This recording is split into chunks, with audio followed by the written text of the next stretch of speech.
Olá, alunos e alunas. Vamos dar início à nossa aula sobre as concepções da verdade. Estivemos falando todo o tempo da aula anterior sobre a verdade. E ainda que tivéssemos ali oferecido um esquema básico capaz de ilustrar a compreensão do que seja verdade, de fato, isso de nenhum modo pode figurar como uma concepção da verdade. Se vamos em busca de algo, temos que ter uma imagem clara desse algo.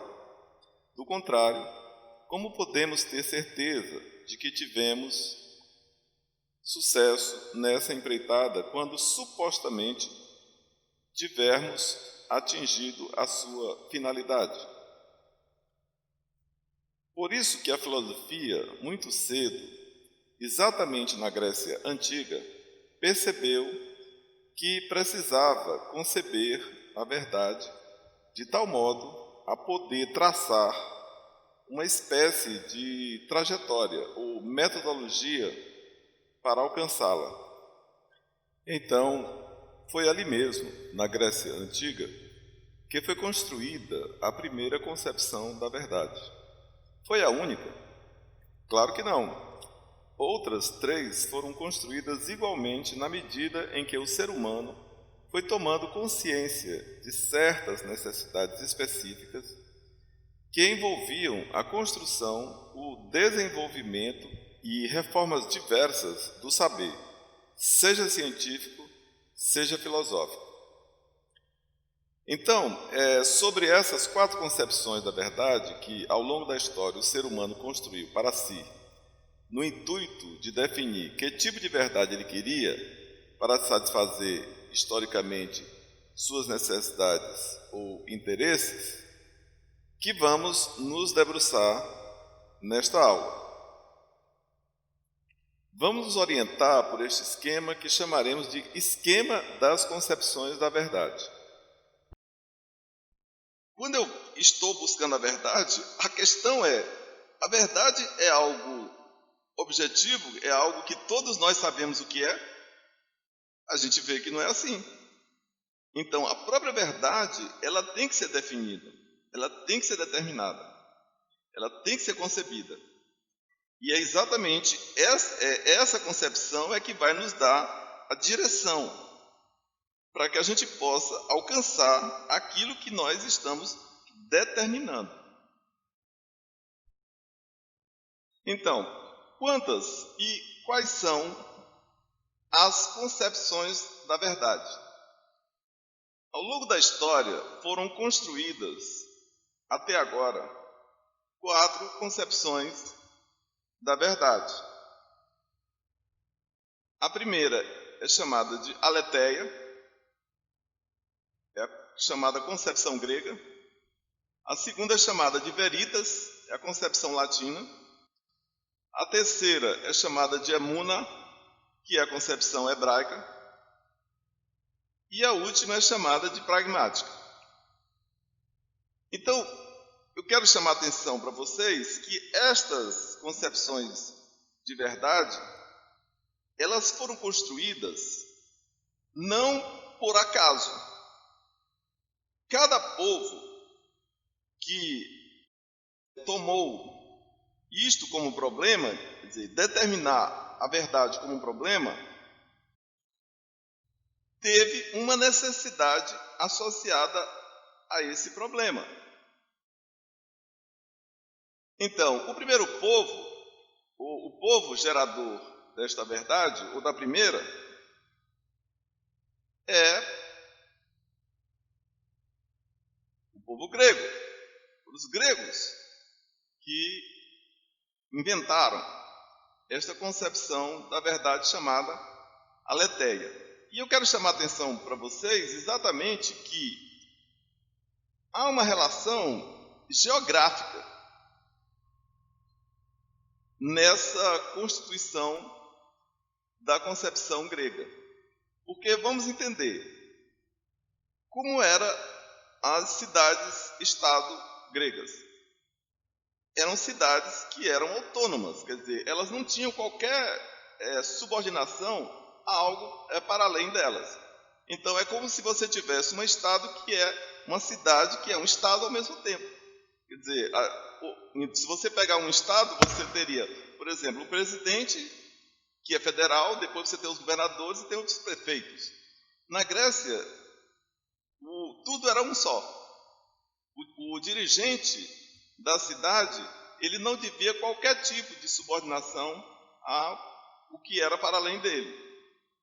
Então, nesse sentido, a gente pode dizer que essas cidades elas eram pequenas do ponto de vista geográfico, tomando as dimensões atuais, por exemplo, das nossas cidades. Então, tudo era perto. Ora, como tudo era perto, a verdade, quando se queria saber algo sobre a verdade, você podia, inclusive, pensar em reunir todas as pessoas da cidade para deliberar ou decidir sobre um determinado problema. E é exatamente esta facilidade que vai nos trazer o primeiro significado desta verdade, que é exatamente isso. Aletheia quer dizer o não oculto. Isso está relacionado, inclusive, com a palavra aletheia. O a significa não e leter significa oculto. Então, aletheia é o não oculto. Isso quer dizer que o verdadeiro é o que se manifesta aos olhos do corpo e do espírito. A verdade é a estação daquilo que é ou existe tal como é. Então, dado uma coisa, aquela coisa, para os gregos, ela é vista como se manifestando inteira para nós. Então, se há um problema em relação ao modo como nós interpretamos, ou como um sujeito interpreta uma determinada coisa que está ali, para que todos a vejam, o problema nunca vai ser a coisa.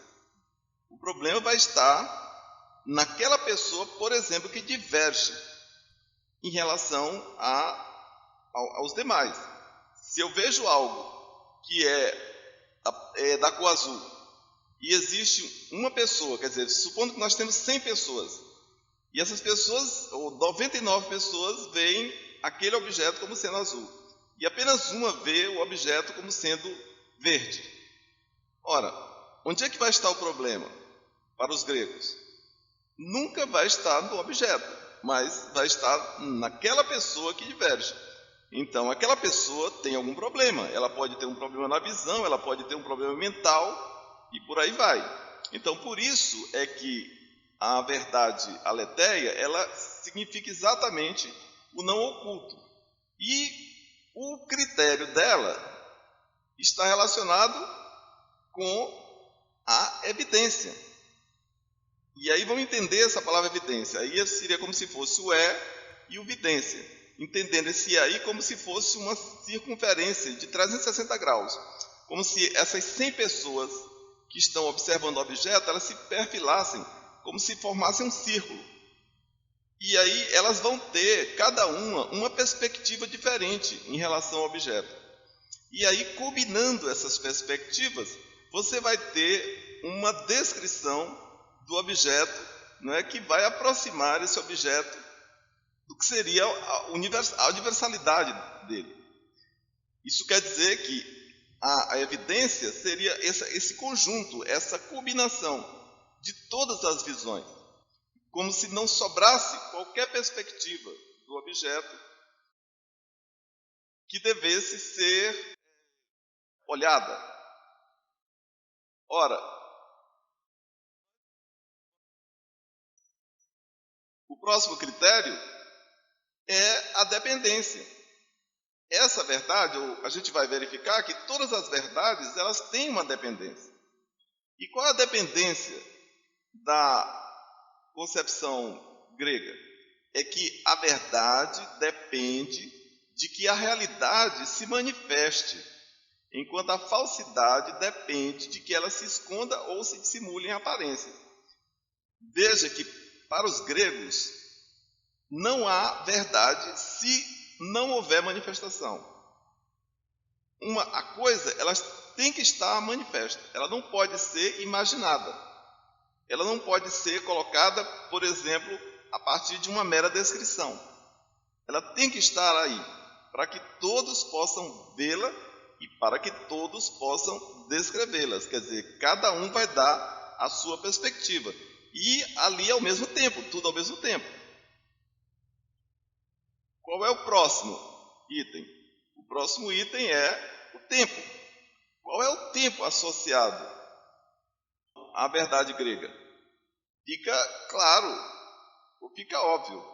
Se todos têm que dar uma descrição aqui e agora, daquele objeto que está manifesto naquele momento, é claro que o tempo correspondente à verdade grega é exatamente o presente. Qual é a invariável? E também nós vamos ver que toda verdade tem que ter uma invariável, ou tem que determinar o que é invariável, porque, veja bem, se não houver o invariável, não há verdade. Veja, repare, se você diz algo sobre o objeto, ou se o objeto se apresenta de uma forma agora, e todos nós concordamos que ele é aquilo, e depois há uma mudança posterior de algum atributo em relação àquele objeto, então onde que estaria a verdade aí? Né? Como é que nós poderíamos ter, né, a certeza da verdade? Não teríamos. Então, por isso é que a invariável ela é algo que é essencial para a verdade. Tem que ter uma invariável. Toda concepção de verdade, ela tem que determinar qual é a sua invariável. E qual é a invariável da aletheia? São as leis da natureza. Vamos lá. Como exemplo, a lei da gravidade. A gravidade, ela não é uma lei que vale apenas para um lugar ou outro, mas ela vale para todos os lugares, para todo o universo, para todos os tempos, tanto do passado como do futuro. Então, essa lei, ou as leis da natureza, é que são invariáveis. Isso quer dizer que a aletheia, onde é que ela quer chegar? Ela quer chegar a uma lei. E essa lei não é uma lei humana ou meramente humana. Eles querem chegar exatamente à lei da natureza. Aquela lei que é objetiva. Tá bom? Não é subjetiva, não tem nada de subjetiva. E por último, nós vamos ter o último item, que é a essência. Ora, a essência, ela nos diz exatamente o que é essa verdade e como ela se apresenta, ou como ela deve se apresentar. Então, a aletheia, ela deve se apresentar como universal. Ela nunca vai ser uma verdade particular. Não é uma verdade de uma pessoa ou de um grupo, mas é a verdade de tudo ou de todos. Por isso é que ela se apresenta aí como sendo universal. O próximo povo que gerou outra verdade foram exatamente os romanos. E aí vamos entender aí. Os romanos, eles tinham uma diferença grande em relação aos gregos, que era o Império Romano. O Império Romano era gigantesco. Então, aquela coisa que era possível fazer, de você juntar todas as pessoas para tomar uma decisão em relação ao objeto que estaria ali para todos, isso era impossível, né, dentro do Império Romano. Então, isso quer dizer que você tinha que recorrer a pessoas que tinham presenciado ou testemunhado determinados objetos ou determinados fenômenos. E aí, o que se pediria, o que se pede dessas testemunhas?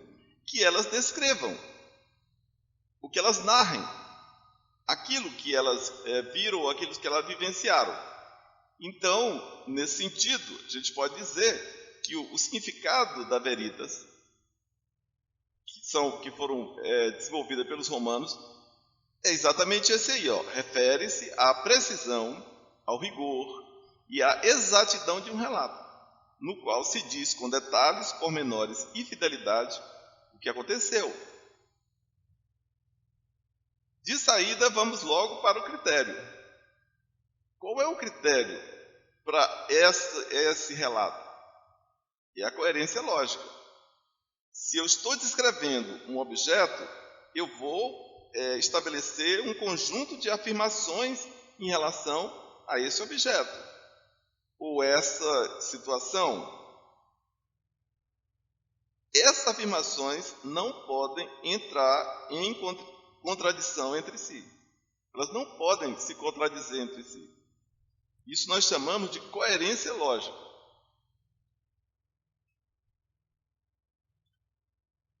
A próxima, que é a dependência, fica claro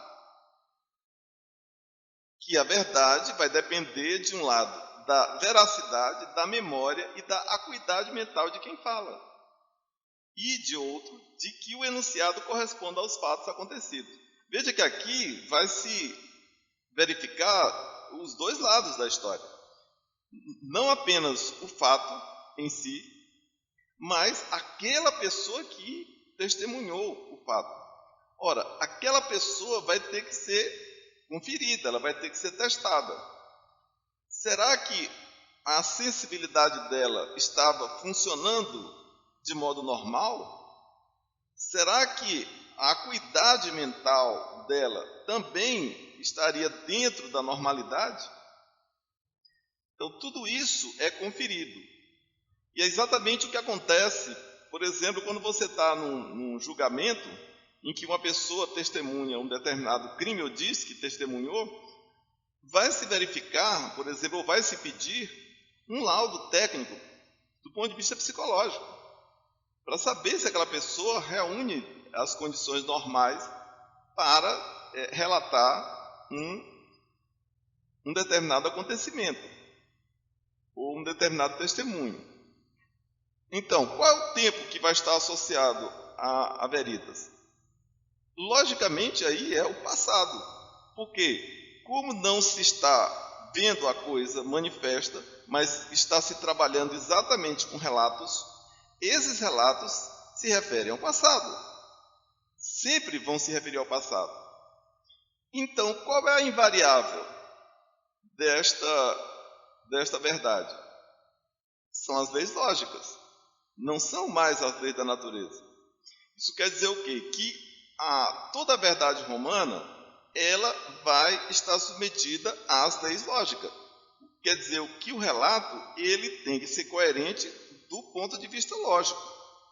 Repare que pode até ser que esse relato não tenha sido ou correspondido ao que de fato aconteceu. Mas se ele tiver uma coerência, né, e essa coerência for aceita, aquilo vai ser a verdade. É exatamente o que acontece dentro do julgamento. Né? Muitas vezes, um determinado advogado ele constrói uma versão dos acontecimentos, uma versão que é até mais coerente do que a versão, por exemplo, de um determinado, do acusador.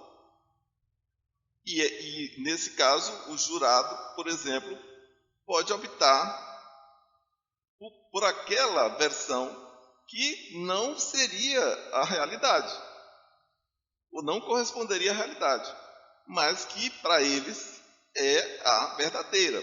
E é a verdadeira por quê? Porque tem uma coerência lógica, ou tem mais coerência lógica. Por isso é que a essência desta verdade veritas é o geral. E aí vamos entender a diferença entre universal e geral.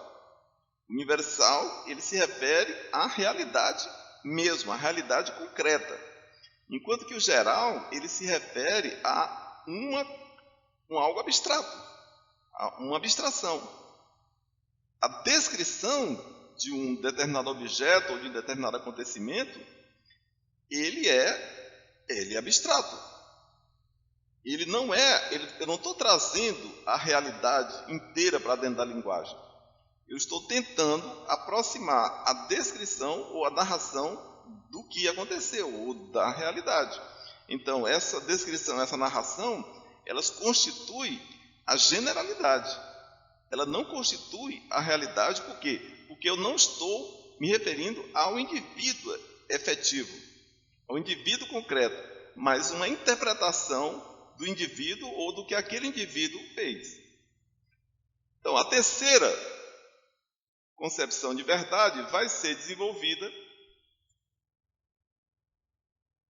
pelos hebreus. E aí vamos, de novo, entender qual a necessidade que os hebreus tiveram para desenvolver essa concepção emuna, que é o nome que eles deram a essa concepção. Veja que um dos problemas históricos dos hebreus é exatamente o fato de que eles não tiveram, até o século passado, um território. Eles eram uma nação, mas eles não tinham território. O Estado de Israel, como nós chamamos hoje, ele passou a existir efetivamente no século XX. Até o século XIX, não existia o Estado de Israel, quer dizer, não existia um território. Então, os judeus estavam espalhados pelo mundo. Ora, se esse povo está espalhado pelo mundo, como é que ele vai desenvolver a sua verdade? Veja que não pode ser pela aletheia, porque eles não podem se reunir. Quer dizer, existia uma impossibilidade de eles se reunirem. Você pode dizer que tem judeus que passam a vida inteira que não conhecem outros judeus. Ou no passado, por exemplo, aconteceu muito isso. E outra coisa, a Veritas também não era possível. Por quê? Porque como eles também a certos escritos dele não podiam chegar a outros, ou eles estavam submetidos a outro tipo de legislação, vamos dizer assim. Você imagina os judeus dentro dos Estados Unidos, eles vão estar submetidos às leis dos Estados Unidos. Os judeus dentro da Alemanha, por exemplo, a Alemanha nazista, eles estariam submetidos àquela legislação e tinham que desenvolver certas atitudes ou certos comportamentos condizentes com as leis daquele país. Então veja como também não era possível a Veritas para eles. Então eles tiveram que desenvolver uma outra concepção, e que essa concepção tem como significado precisamente a confiança ou a fé. A verdade é dita da relação de confiança mantida entre as pessoas e a onipresença de Deus. Ora, veja que quem é que vai conferir a verdade para os judeus? Como eles não podem se relacionar dentro do presente, nem em relação ao passado, aquele que estaria presenciando, quem faria a conferência da verdade seria exatamente Deus. Imagina uma pessoa quando ela promete algo para outra que está morrendo. Então eu digo, olha, eu juro que eu vou fazer determinada coisa para você, e a pessoa morre. Como é que se vai conferir a verdade desse juramento, ou a verdade dessa promessa? Somente um ser pode fazer isso, que é Deus, porque nesse caso ele estaria não apenas naquele momento onde foi proferido o juramento, como ele vai estar também presente no momento em que acontecer o cumprimento da promessa ou não. Então, qual é o critério dessa verdade? O critério dessa verdade é o pacto ou o contrato. Então, quando eu prometo algo, ou eu juro algo para alguém, eu estou pactuando com ela, eu estou contratando com ela. E nesse caso, qual é a dependência que vem dessa verdade emuna? Então, a dependência desta concepção hebraica, a emuna, é de que a verdade depende de que aquilo que foi prometido ou pactuado irá cumprir-se ou acontecer. Se for cumprido, é verdadeiro. Se não for cumprido, é falso. Ora, fica claro agora qual é o tempo que vai estar associado à verdade emuna. É exatamente o futuro. É o futuro que vai dizer se aquela afirmação é verdadeira ou falsa. Nem o passado, nem o presente pode dizer, mas apenas o futuro, quando aquilo se realizar ou não. Então, qual é a invariável que vai estar associada à verdade emuna? São de duas ordens, tá bom? A gente pode dizer assim, que quando ela foi concebida, a invariável é a lei divina. A lei divina não muda. Deus não muda. Deus é onipresente, onisciente e onipotente. Ele está em todos os tempos, passado, presente e futuro, e está em todos os lugares. Então, ele é invariável. E ele é que seria colocado como a própria invariável da lei, dessa verdade emuna. Porque ele é aquele que confere todas as afirmações, todas as promessas, todos os juramentos. Só que, ao longo do tempo, essa verdade sofreu uma alteração.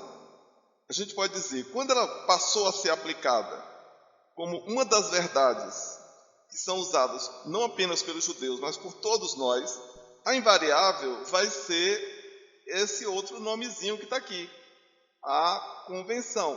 Por quê? Ou de onde é que vem essa convenção? Ela vem aqui do que nós chamamos de contrato. Ora, repare, contrato aí é exatamente os contratos que nós conhecemos. Um simples contrato de aluguel.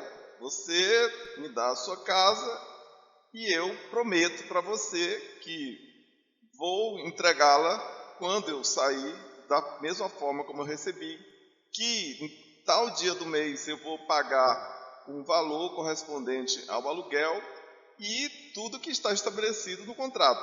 Ora, onde é que está a verdade ou mentira do contrato? Se eu, chegado à data do vencimento, pagar o valor correspondente ao aluguel, então eu fui verdadeiro.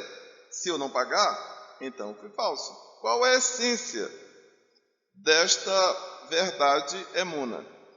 Veja que não é mais nem universal nem geral, mas será particular, porque vai depender da relação de um para um.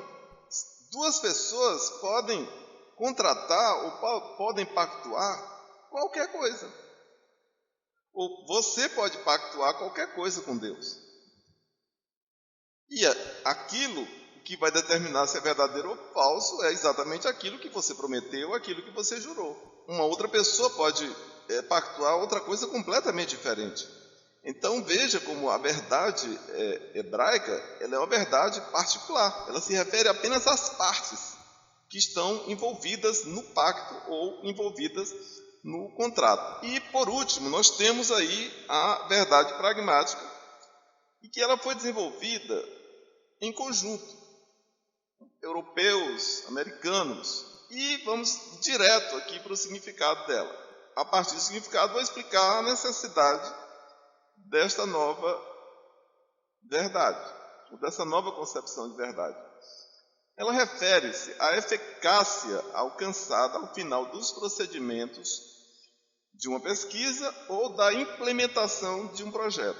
Ora, o que mudou da realidade desses três povos? Gregos, romanos e hebreus.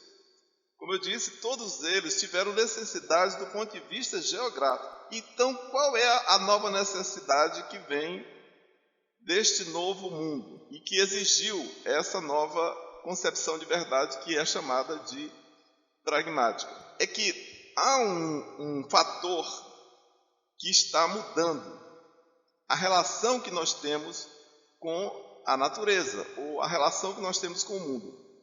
Isso é também geográfico, mas não é mais geográfico no sentido espacial, mas no sentido temporal. É como se as relações nossas estão cada vez mais rápidas, cada vez mais velozes.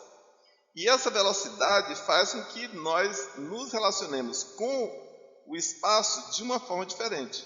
Veja que algo como uma pandemia como essa, Surge um vírus, não se sabe exatamente o que ele é, não se tem uma descrição universal ou geral sobre esse vírus, não se sabe quais reações ele tem, por exemplo, em cada corpo, ele pode atuar de uma forma diferente em cada corpo, não se sabe que tipo de substância ele o favorece ou uma substância que seria nociva para ele. E, no entanto, esse vírus está infectando, está contaminando uma quantidade grande de pessoas. E muitas dessas pessoas estão ameaçadas de morte, ou muitas delas, inclusive, nesse momento já morreram. O que fazer? Veja, o fato de você não ter uma verdade, nem do ponto de vista da Aletheia, que seria uma verdade universal, nem do ponto de vista da Veritas, que seria geral, ou também não teríamos essa verdade divina. O que fazer? Exatamente o que os médicos ou a comunidade médica está fazendo neste momento. Se estabelecem protocolos, cada povo, cada país, por exemplo, a China estabeleceu um protocolo, o pessoal da Europa estabeleceu outro protocolo, o pessoal dos Estados Unidos estabeleceu um protocolo. Aqui no Brasil tem uma espécie de protocolo e se verifica se esse protocolo funciona ou não. Se ele funcionar, então se continua. Se não funcionar, então se muda. Ora, isso já fica claro qual é o critério que vai presidir esta nova concepção. É exatamente o critério do resultado. Se o protocolo deu resultado, o resultado que se espera, que seria um resultado positivo, então a gente continua com esse procedimento, com esse protocolo. Se não, nós temos que mudar. E aí, quando a gente muda, de novo, nós vamos testar esse novo protocolo. Deu certo? Continua. Não deu certo? Muda. Veja como, nesse caso, nós não temos nada, nenhuma verdade geral, ou universal ou particular, mas apenas uma verdade que é usada para aquele fim específico.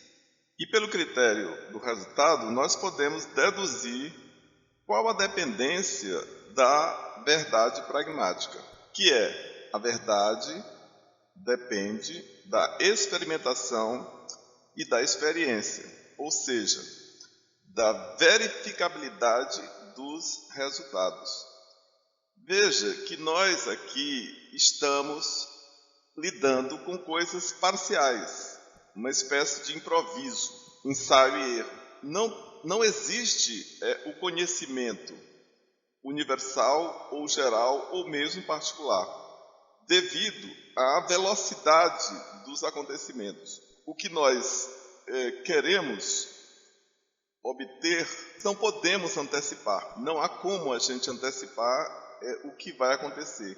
A gente só pode esperar que aconteça para que depois nós vejamos se o que foi suposto acontecerá. E, nesse caso, se ocorrer, será verdadeiro. Se não, será falso. Com o exemplo, talvez se torne mais fácil compreendermos essa dependência. Uma pesquisa eleitoral. Nós temos os percentuais de cada candidato que se diz: se as eleições fossem hoje, tal candidato teria 40%, outro candidato teria 20%, outro teria 10%, outro teria 5%, e assim sucessivamente. Ora, como é que nós podemos verificar a veracidade desta pesquisa? Somente com o resultado eleitoral, logo após as eleições. Então, aí é que se vai verificar se a pesquisa era verdadeira ou se era falsa. E veja como é interessante. Por que nós fazemos pesquisas eleitorais? Porque existem vários interesses por trás de uma eleição. Aquele que ganha vai determinar vários aspectos da sociedade que podem ou não mudar. Se for um governo neoliberal, então favorecerá mais aos bancos privados, ou empresas grandes privadas, ou ao capital financeiro. Se for um candidato de tendência socialista, então favorecerá mais as empresas estatais, ou o serviço público, ou certos aspectos sociais, como a questão da educação, a questão da saúde, que num governo socialista tende a trabalhar a partir do Estado. O que agora, o tempo, ele vai ser visto em uma nova perspectiva. E essa nova perspectiva vai se chamar virtual atual. O que é isso aí? Vamos pegar pelo presente para vocês verem a diferença. O que é a diferença entre o presente e essa ideia de virtual atual? O presente, ele é o presente universal. A gente pode dizer que o presente é o presente de todo o universo. No caso do virtual atual, esse presente, ele converge para um determinado ponto. Uma coisa pegando novamente agora a questão da pandemia. Uma coisa é a pandemia, como ela está sendo atacada, por exemplo, na Europa, ou como ela está sendo atacada nos Estados Unidos, ou como ela está sendo atacada no Brasil. Veja como eu disse, os protocolos, embora a OMS, que é a Organização Mundial da Saúde, esteja tentando estabelecer um protocolo que seria geral, cada povo, até por suas condições políticas, não seguem esse protocolo geral e vão fazer coisas que seriam particulares. Então, veja que o resultado que se tem de um determinado protocolo no Brasil não é o mesmo resultado nos Estados Unidos, não é o mesmo resultado na Coreia, não é o mesmo resultado no Japão, não é o mesmo resultado na China, não é o mesmo resultado na Itália ou na Espanha e por aí vai. Então, por isso que, nesse caso agora, o presente, ele não é visto agora na sua universalidade, mas é visto na sua localidade. E, nesse sentido, vemos agora qual é a invariável. E é curioso que essa invariável é algo surpreendente, porque ela é a mudança contínua. A gente pode dizer o seguinte: esse vírus que se apresenta agora, ele é passível de mutação? Sim, é passível de mutação. O vírus que atacou a China é o mesmo vírus que atacou a Espanha? É o mesmo vírus? Ele tem a mesma configuração que, por exemplo, nos Estados Unidos ou no Brasil? O que se vai verificar é que cada um dos povos ou cada um dos cientistas, eles estão analisando os vírus que de fato estão atacando a população dos seus respectivos países, e eles estão vendo que há algumas diferenças. Não é a mesma coisa. Ora, como não é a mesma coisa, como é que eu posso pegar a experiência da China ou a experiência da Europa e usá-la ipsiliteri, por exemplo, tal e qual? Não há como. Então, por isso que a gente pode dizer que esses protocolos, eles têm que estar sendo atualizados constantemente, de acordo com as mudanças que estão ocorrendo, na velocidade em que essas mudanças estão ocorrendo. E aí nós temos, enfim, a essência desta verdade, dessa última verdade pragmática, que é a singularidade. E veja que não é nem universal, nem geral e nem particular, mas ela é singular. Isso quer dizer o quê? Que ela se refere a uma e somente uma única coisa.